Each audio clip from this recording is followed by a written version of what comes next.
Magandang gabi po, Kuya Berto. Ako po si Lira. Hindi ko akalaing masusulat ko to kasi hanggang ngayon, tuwing naaalala ko yung nangyari sa amin sa lumang paaralan namin para bang bumabalik lahat ng takot ko. Lalo na tuwing nakakaamoy ako ng usok ng tabako. Elementary pa lang ako noon. Isa sa pinakamatandang paaralan sa bayan namin ang pinapasukan ko. Nakatayo ito sa tuktok ng burol at sa likod ng paaralan ay may isang napakalaking puno ng akasya.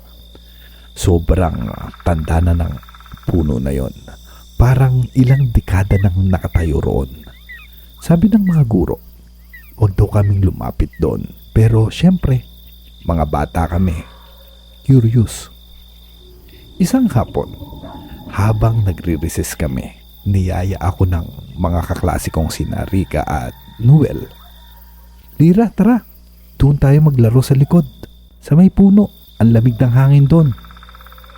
Ayoko sana pero dala ng pangungulit nila. Napasama ako, Kuya Berto. Pagdating namin sa likod, ang unang bumungad sa amin ay yung punong akasya. Malalaki ang ugat na parang mga kamay at may mga itim na usok na tila lumalabas sa ilalim ng lupa. Akala ko nung una alikabok lang, pero habang papalapit kami, naamoy namin na parang may nasusunog na dahon na may halong amoy ng tabako. Narinig namin si Noel na nagbiro. Sabi nila may kapre daw dito. Naninigarilyo. Baka mamaya manigarilyo din tayo, no? Pero habang tumatawa siya, bigla siyang napatigil. Uy! Sino yun? Sabay naming narinig yung mahina pero malalim na halakak. Parang galing sa ilalim ng puno. Napatingin kami sa itaas. At doon namin siya nakita, Kuya Berto. Isang higanting nilalang, kulay abo ang balat, pulang-pula ang mata at may hawak na sigarilyong parang baga ng apoy.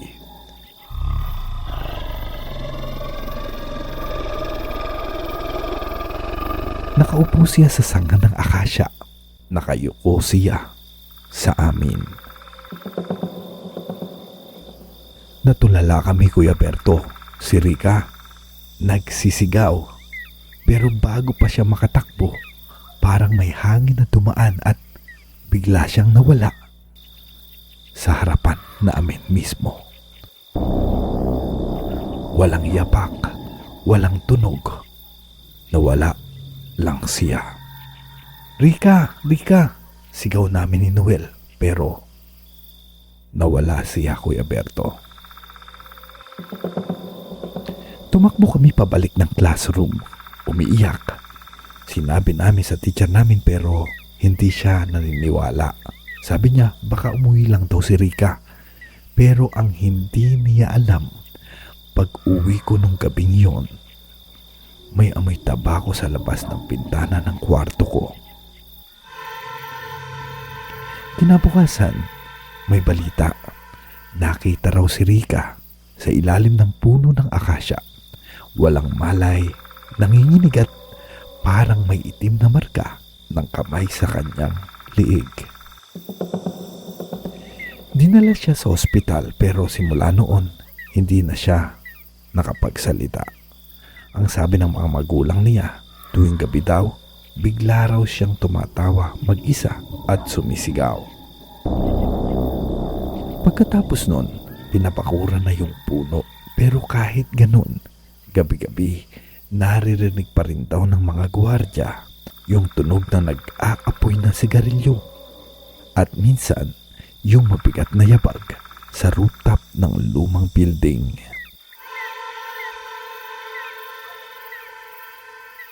Tatlong taon nang lumipas, bumalik ako sa paaralan, Kuya Berto. High school na ako noon. Kinabahan na dapat yung building pero may party pa rin hindi nila magalaw. Kasi tuwing susubukan daw nila, nasisira ang mga makina o nagkakasakit ang mga trabahador na gigiba sana ng building na yon. Dahil sa project namin, kailangan ko mag-interview tungkol sa mga alamat ng paaralan. At oo, ako mismo ang pumunta sa lumang likod ng building. May dala akong recorder, Kuya Berto. Tahimik ang paligid, tanging hangin lamang at tunog ng mga kuliglig ang maririnig. Pero nang lumapit ako sa bakod, naamoy ko na naman yung usok ng tabako. Kinalibutan ako, Kuya Berto. Binuksan ko ang recorder. Hello, kung may nakatira man po dito, hindi ako nandito para manggulo. Tapos biglang may boses ng lalaki. Mabigat.